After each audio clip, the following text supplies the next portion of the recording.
Good morning.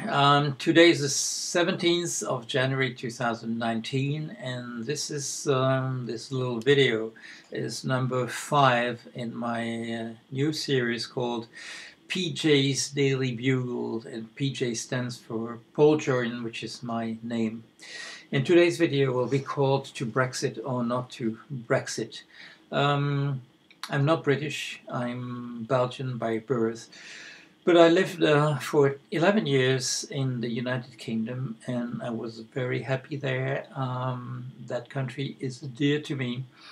I spent 10 years in Cambridge, first as a graduate student, then as a Don. Then I spent an additional year in the city, residing during those days in, believe it or not, strawberry fields. And I did some additional work in Britain, working for British Telecom in Ipswich, or more precisely in Martlesham Heath, being part of the CONEX project in artificial intelligence in these pioneering days. I'm not British, but I would like to say a few words to you. I would like to ask you, please, to have a second referendum. I know you express yourself in a sovereign way, and 51.9% of you voted for leave. But I think it's justified to have a second chance, because essentially you were not told by you rulers, by the political class, you were not told exactly what was going on, what it would imply, what it would be. And by now, nearly 3 years later, you have a clearer view of what it would mean, and what it would mean it would be to disentangle something that's been put together. And I don't think it should be disentangled, because it's nearly impossible, it's costly, it's really expensive, it's not reasonable to disentangle things that have been put together. And as you know, there's a risk for Northern Ireland. We hear a lot about the Irish backstop, but you know there's a difficulty there, which is a serious risk to restart a civil war in Northern Ireland. As I said, I'm not a British citizen, but the thought of what happened in Northern Ireland still makes me sick. I won't give you names, I won't refer to events. I don't think it's worth taking the risk of reigniting things that are fine nowadays, are really okay. And let's not start it again. I know that's not the whole issue. Please push for a second referendum. There's no shame attached. There's no risk of not expressing yourself. I think you express yourself in a better informed way.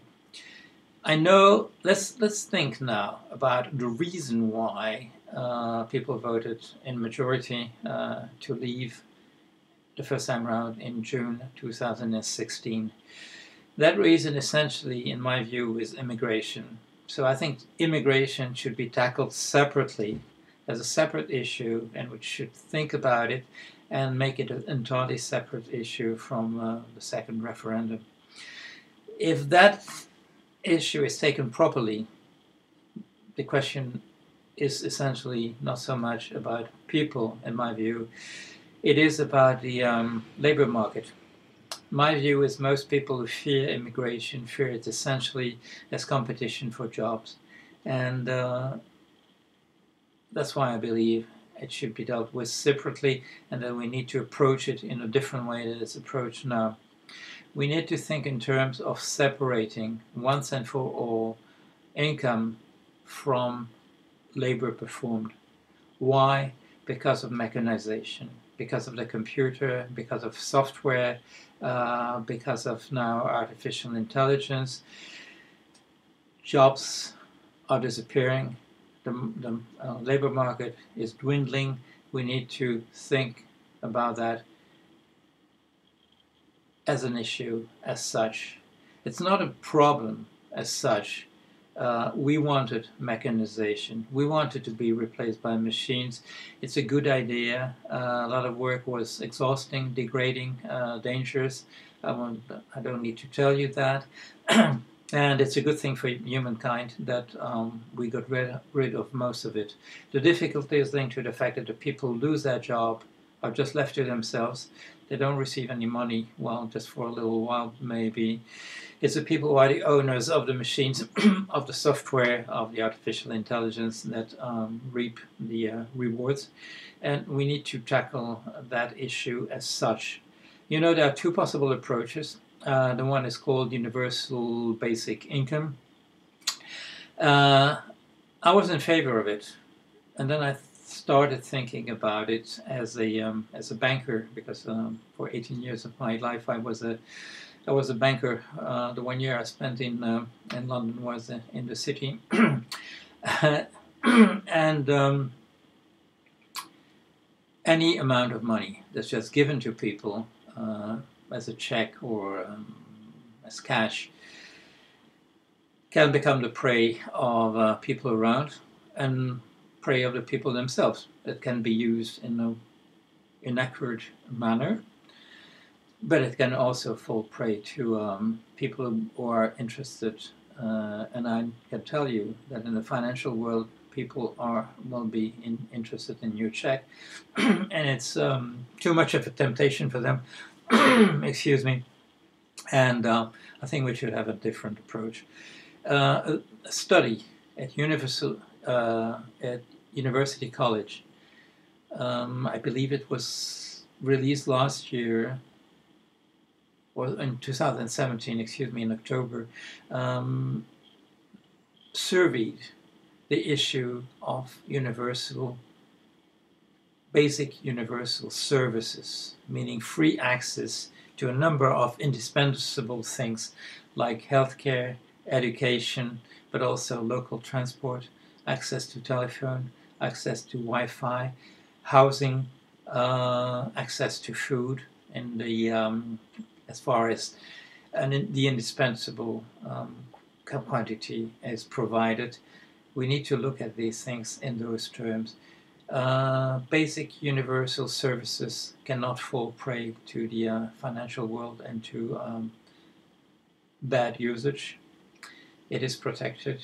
It is much cheaper. The University College study calculated that universal basic services would represent 2% of GDP, while basic universal income would represent 6 times as much, 13% of GDP, which is a figure which cannot be attained in a reasonable way. So let's do this. Please try to obtain from your government, from your MPs, that we get a second, I say we, I shouldn't, but you understand what I mean, that you get a second chance on a referendum, having a much clearer view of what it implies, and at the same time, please request and push for it that there's a general debate about, global debate about the labor market and the implications of mechanization for what it has become now, and requesting that it's considered that there's in the future a separation from income and labor performed, because labor performed is a disappearing instance. It will not be there for much longer, and we need to realize that, and we need to share in a much better way the proceeds of the mechanization, the fact that machines are replacing us. There's added value being produced there. There's no reason it should go to the 1% of people who already have a lot of the wealth, a lot of the income, and they don't need more. Even when they try to reinvest, it would be possible to put all that money there. So what does it do? What do you do? It goes to speculating It goes to speculation in a number of activities, and that's just, as you know, destructive of the financial system, because it's creating systemic risk, and that means that the system, the financial system, instead of being the bloodstream of the economy, is becoming just a source for weakness, a source for difficulty for the economy as such. So please listen to me. Please ask for a second referendum, and ask that the question of the labor market and the implications of mechanization are fully taken into account in order to move to a separation between income and labor performed.